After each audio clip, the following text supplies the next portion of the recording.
I never thought I would have maybe 1 or 2 hit records, let alone 21. I'm Jason Pinkston, and this is your Backstage Pass. Today on Backstage Pass, we sit down with 80s heartthrob and country music hitmaker T G Sheppard to talk about the past, the present, and the future. Been doing this for a long time, really longer than I ever thought I'd be doing it. I'm into my 40th year this year. That's right. 1974 was the big #1, right? You've done your homework. How about that?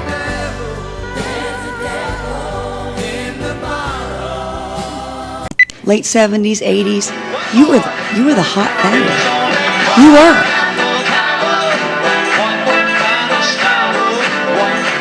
And that run back in the 70s and 80s has enabled me to still be out here doing this all these years later because, it's all about the song anyway. Absolutely. And if you have enough songs that people will remember, you can work for a long time, and that's enabled us to work for a long time.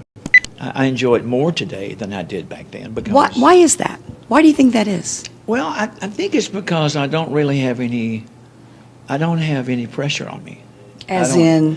Well, you don't have a record company back here saying you got to do this and you got to do this and you need to look like this or do that. I'm finally doing what I want to do, and when you do what you want to do, you're usually your happiest. And so now I can go out and do shows and not have to compete and worry about, is the record going up this week or is it going down? I mean, I used to live in fear of Monday mornings because, when you'd lose a couple of radio stations, you'd go, oh my gosh, the records are going. I don't have that pressure now. Now I can go on the road and just totally enjoy myself, have fun. Yeah, have fun. You talked a while ago about being out with Lee Greenwood and John Conley and a couple of others, Gene Watson. To me, that's country music. That's the music I grew up on.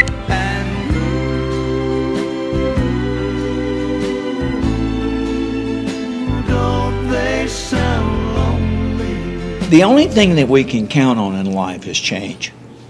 And so therefore, country music, it has to change. Traditional country music, I feel, is appealing to more people. It is because traditional music of the 70s and 80s was more melodic.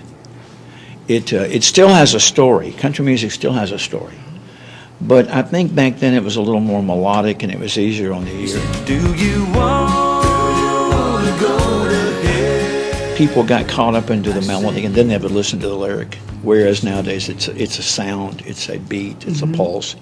And that's good because a lot of people are turning onto that. But for me, I still like the songs of Christopherson and Tammy Wynette and Merle Haggard. I'm the biggest Merle Haggard fan in the world, but I still love Lady Antebellum. Yes. I love Van Perry. I love a lot of the stuff that's out there right now.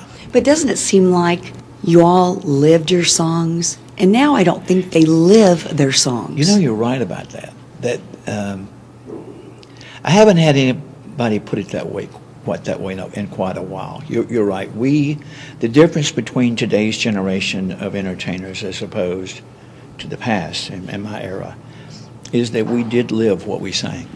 And that, I think people knew that and they could feel that emotion in a song. Whereas maybe now it's not quite there. I'm not saying that some of these people of today don't live what they sing, because I'm sure some of them do. But back in the 70s and 80s and early 90s, we lived those songs, and so therefore when we go in the studio to record them, we felt them. Big, little, or short or tall, wish I could have kept them all. I married an incredible partner 7 years ago. We've been together 14 years, Kelly Lang, and she's a great singer and songwriter, and great mom and a great wife, and just a total person for me to spend the rest of my life with. So she and I are having a lot of fun now, doing things together, doing some shows together, and then she has her own career. And let's give her a plug. Where can folks find her stuff? You can go to kellylang.net to get her Shades of K album, and then you can go to her website or my website, tgsheppard.com. Well, being a country girl from way back, I'm just tickled pink sitting here with you. Seriously, one of my favorites from. You're too kind. Way back. You're too kind. Went to many of your shows. I feel like I should pay you. I was the one in the back screaming. You were the one. I was there was one, but you were her. Okay. Here I am. You met me. So we like to end our interviews with the fun four. Okay. Okay. Creamy or crunchy? Creamy. Okay. Mexican or Italian? Wow, that's a tough one. Both of them are my favorites, but I'd have to say Mexican. Okay. Haggard or Jones? Well, George was a dear friend. I got a chance to do 2 songs on his tribute show in Nashville a few months ago, but I'm a Haggard guy. Oh, yeah, I knew you were. And finally, boxers or briefs? Neither. Well, there it is. There we go. Just kidding. Briefs. Folks, there's no tickets left for the show tonight, so... I'm Jason Pinkston, and this has been your Backstage Pass.